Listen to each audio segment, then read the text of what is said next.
I love dumplings so much. They're just such a gift. Dumplings are truly a form of art. The focus of Dumpling Daughter is to really share my home-style Chinese cuisine of my childhood with as many people as possible. I am the founder and CEO of Dumpling Daughter, and my dumpling company has brought in over $4.5 million in the last year.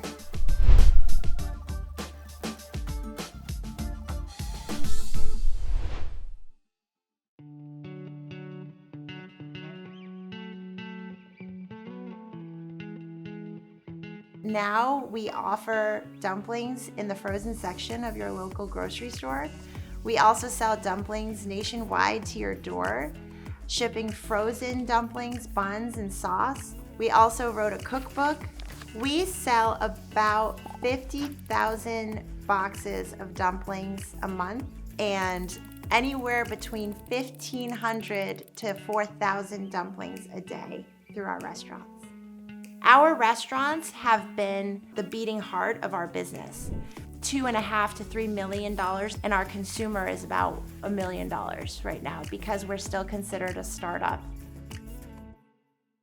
I grew up in the fanciest Chinese restaurant I've ever been, and I was spoiled with the most incredible Chinese food at my parents' 5-star dining establishment. And so as you can imagine, growing up in this environment, it was super glamorous. I mean, Julia Child celebrated her 80th birthday at our restaurant. My parents started a family. They created this incredible business, and it was ingrained in me to work hard. My parents always urged me to go out and get a real job, which meant don't go into the restaurant business. They begged of me. So I was an investment banker in New York City.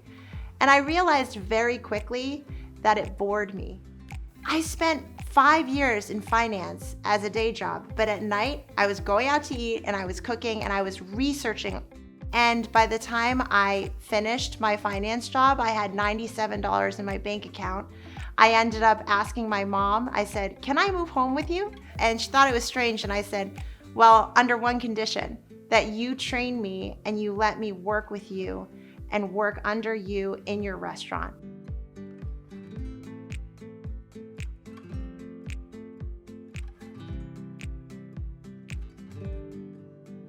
I was taking all these notes and I said, one day I'm gonna do something, whether it's in restaurants or in food somehow, some way.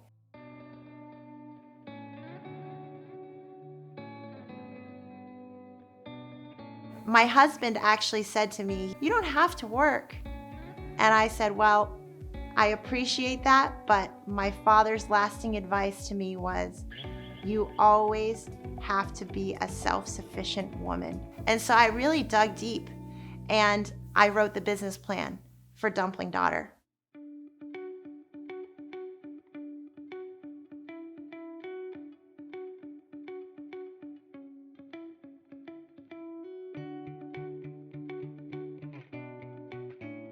I found the first location for Dumpling Daughter in my hometown where I grew up. People were excited to experience the next generation from what my parents built, and the press naturally came. We had lines out the door and around the building for weeks. There were moments that I would just stand in the walk-in freezer and cry for just 30 seconds and then wipe away the tears and go back out because there was 40 people standing in line waiting for food that we were about to run out of. When we opened Dumpling Daughter, we had a combination of handmade and machine-made. I knew that if I wanted to sell a lot of dumplings, hand-making dumplings was just not sustainable. Pork and chive dumpling is the dumpling that I ate growing up when my mom and grandmother would all get around the table. We would make dumplings. It's truly grandma's recipe. When we make our dumplings at the factory, we freeze them raw, just the way that my grandmother did, to bring you that really authentic experience.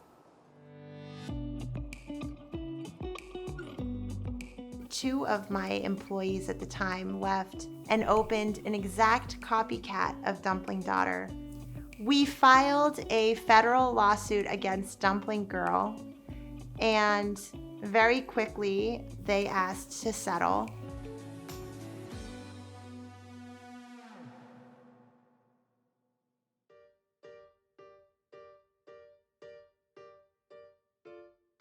I was very happy with one restaurant, but it was the customers and the response that we got that forced me to grow the brand. When the pandemic hit, I immediately thought about how do we continue to serve people? And how can we make this company bigger and better in this time that we're supposed to be defeated? We started so many different things like bottling the sauce. We wrote a cookbook. We did virtual cooking classes. We sold meal kits where people could eat Dumpling Daughter at home. We opened a 3rd restaurant. It went so well that I started looking into how do we ship these dumplings. We designed a D2C website where people could order our products and get it shipped to them overnight.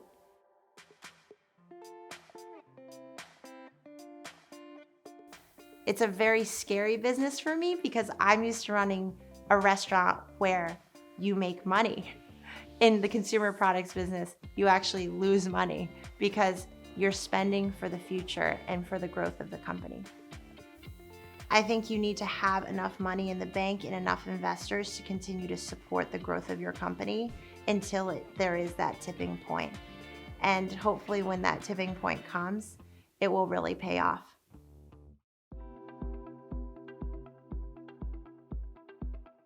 I know that I can't ride my parents' coattails forever, that I have to create a brand or a feeling or a product that serves today's customer. Dumpling Daughter has changed my life because it has proved to me, myself, that I can be the self-sufficient woman my father said that I should be. I would say I am the Dumpling Daughter.